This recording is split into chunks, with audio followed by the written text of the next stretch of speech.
think about to help you focus, and that is you want to make sure that you have a statement, like a purpose, specific purpose statement.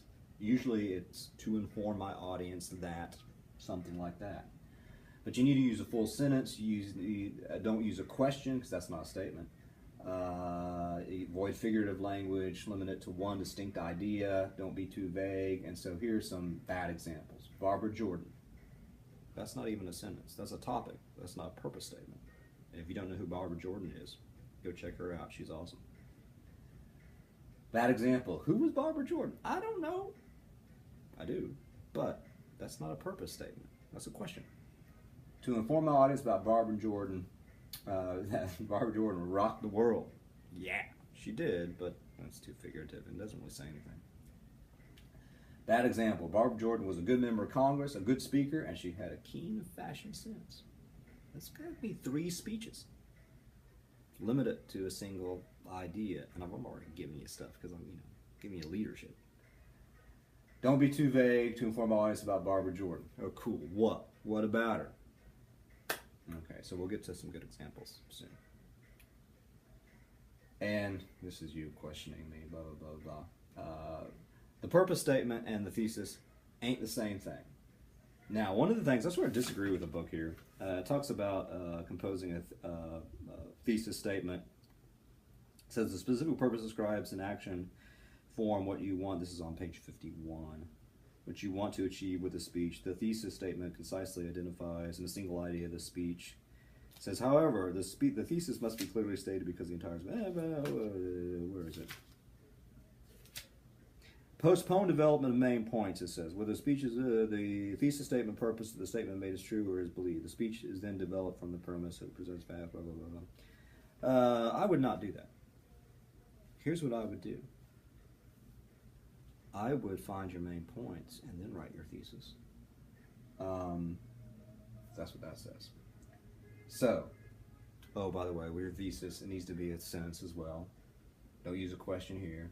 Use a professional tone. Don't be too vague. I think I'll give you some examples here in a second. Okay. So, let's say you want to do Barbara Jordan. That's going to be your speech topic. But you don't know too much about her. So you use Miss Hood's cool stuff on our KC shell. You find a lot of information about her. And through that research, through that reading, you see things that you decide that are pretty cool. You learn that she was known for her inductive arguments, which is a part of invention as a canon, building certain types of arguments. I'll talk about that at some point. She used stirring language, or language in a stirring way. You find that through your reading. She had powerful delivery. A lot of people talked about her powerful delivery. So you sort of see this because basically what you've done is done some research and found some stuff about how effective she was at her speaking. So you sort of got your focus. But this could be the main points. And notice how these main points are actually worded in a parallel way with repetition. In her speeches, Barbara Jordan used interesting deductive arguments. In her speeches, Barbara Jordan used stirring language. In her speeches, Barbara Jordan showcased powerful delivery skills. You could roll that all together, and then you have a thesis. And let's assume that the specific purpose statement is, and this is good, to inform our audience about, or to inform my audience, depending on how, it doesn't matter, about Barbara Jordan's speaking skills. So that's what I'm focusing on. Speaking skills. You could do leadership skills. I don't care, so long as it's focused. So what's the thesis? Barbara Jordan illustrated her excellent speaking skills through her deductive arguments, main point 1, stirring language, and delivery. So I want to see the main points in your thesis. So I look at this. I know, ooh, deductive arguments, that's main point 1. Stirring language, that's main point 2. And delivery, main point 3. And ideally, you probably, 3 is the magic number. We learned this from Schoolhouse Rock. 3 main points are usually the best way to go. Okay. Now let's look at some bad examples, or at least one, and fix them. This is examples from, again, you're not required to do this. You're not turning this in, right? This is just you working on stuff. So, here is a bad speech plan. I don't know if you can see this, but you'll be able to pull it up on KC. Here the topic is Barbara Bush. Yeah, you can't see that. The specific purpose, to inform others on how much she has given to the country and what a difference she makes. This was actually from a student. I'm not telling you who it was. Miley Cyrus, actually. No, it was Hannah Montana before she changed, before she started twerking. Yeah, that's a bad specific purpose. Central idea or thesis. Thesis is also known as central idea. To inform people on all the deeds she has made during her life. That doesn't say anything. What deeds? Chronological. By the way, you should organize your main points one of two ways. Chronological, through time. This happened first, this happened second, this happened third. Or topical. Sub-area, sub-area, sub-area. And then she has all these main points. Community service. Honors, First Lady, life. Husband. These are not even main points, they're words. So this student has not found a focus yet. So what could be a focus? Well, every First Lady has sort of a issue or a topic, even though they are not elected political officials. So, do you know what Barbara Bush's thing was? Literacy. Or literacy. And so, maybe you do some research and you find out all the various things that she did to try to combat illiteracy, or to fight for literacy. Maybe you find that she gave speeches. Maybe she started a new program. Maybe she helped new laws get passed. 3 ideas, that's good. So a specific purpose could be to inform my audience about how Barbara Bush combated illiteracy in the United States as First Lady. The central idea or thesis, or let's go, the main points could be Barbara Bush tried to combat illiteracy through giving speeches. Barbara Bush tried to combat illiteracy by starting new programs. Third main point, Barbara Bush tried to combat illiteracy through helping new legislation get passed. So the thesis could be Barbara Jordan helped combat illiteracy in our country by giving speeches, starting new programs, and helping along new laws. There you go. Well, that's easy. Okay. Here is a good example. This is from one of my former students. Her name's Taylor Swift. She doesn't like me anymore. In fact, she hates me, but I'm going to shake it off.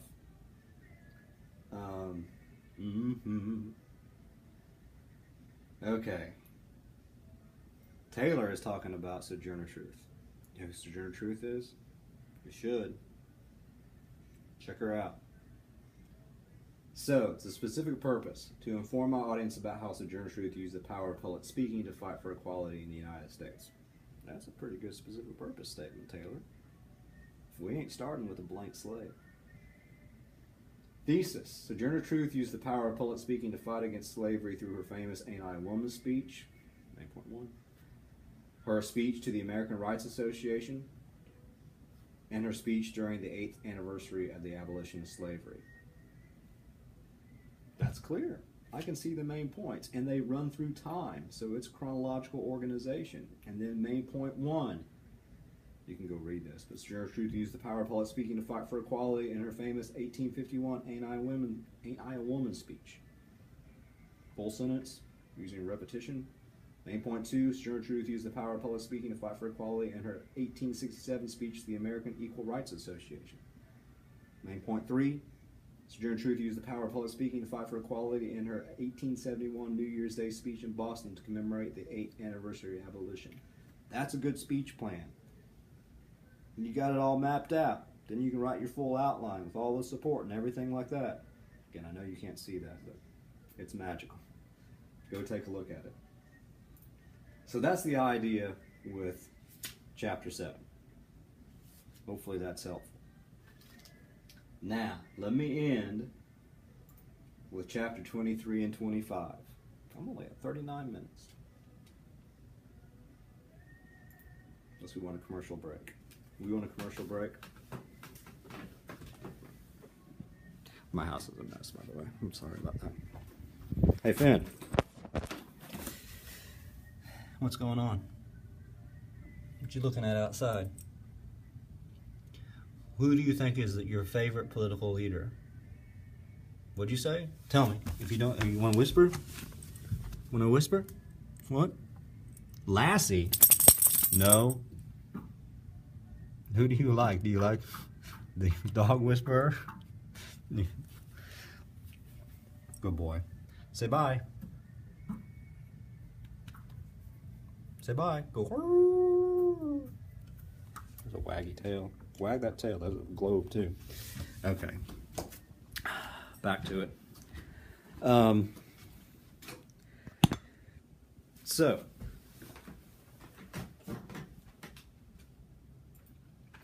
We have here information about informative speaking and all that.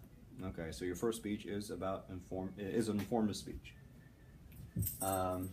Jumped up on the couch. Got my little couch in my little office. I got maps all over the place because I like maps, because I always want to know where I am, though we never really know where we are, do we? We're always moving. We're always on a path forward or backwards, depending on the situation.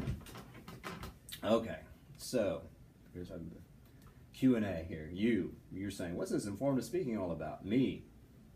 You're just conveying information. You are teaching. You are enlightening. Page 176 is muy, muy importante.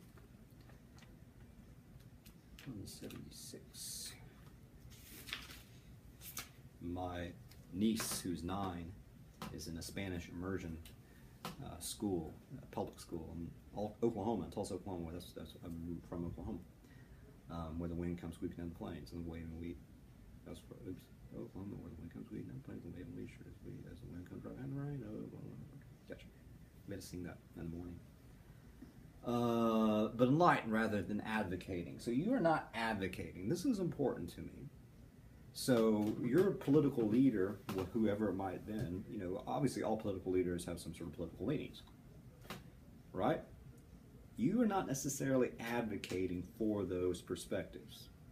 You're simply saying that this person, in your perspective, was a good ethical leader and an effective speaker. That's an important distinction. Even though you're going to imply, even though I say it's silly, because you're going to imply that you like this person, therefore you probably like and appreciate and agree with their perspectives. And so you're still shaping ideas about what you think is leadership, what you think is effective speaking, and everything like that. But we're not getting on our soapbox here. We're on a teaching box. You're enlightening. You're not advocating. That's important. Also, I like our book. It's a pretty day. No, it's not as hot. What makes a good informative speech? Well, the book says you obviously want to gain and sustain involvement. So you want your audience involved, and so that's what you're using audience analysis, connect with them, present new and interesting information, help listeners follow along with phrases and transitions and all that sort of stuff. But take a look at that, and then my dog agrees. Bark, Ben, bark. He's not barking. It's the dog's day of summer. He's just laying there. Okay. Continued. Are there different types of informative speeches? Yes. There's all different types of things. I mean, it has all these phenomena of people, current historical events, processes, blah, blah, blah. But I have told you what to do, political leader. And you might have a backstory here in the introduction, but in any case. But you're picking a person, and I say a woman here. It doesn't necessarily have to be a woman. Obviously, it can be anybody. But when I think about leadership, I think about women. That's why I'm still married. It needs to be on a political leader and somebody maybe that advocates for social justice, equality, whatever you think is whatever. But that being said, from my vantage point, and I've already said this though, but I'm repeating myself strategically, you have a couple of ways to organize your main point.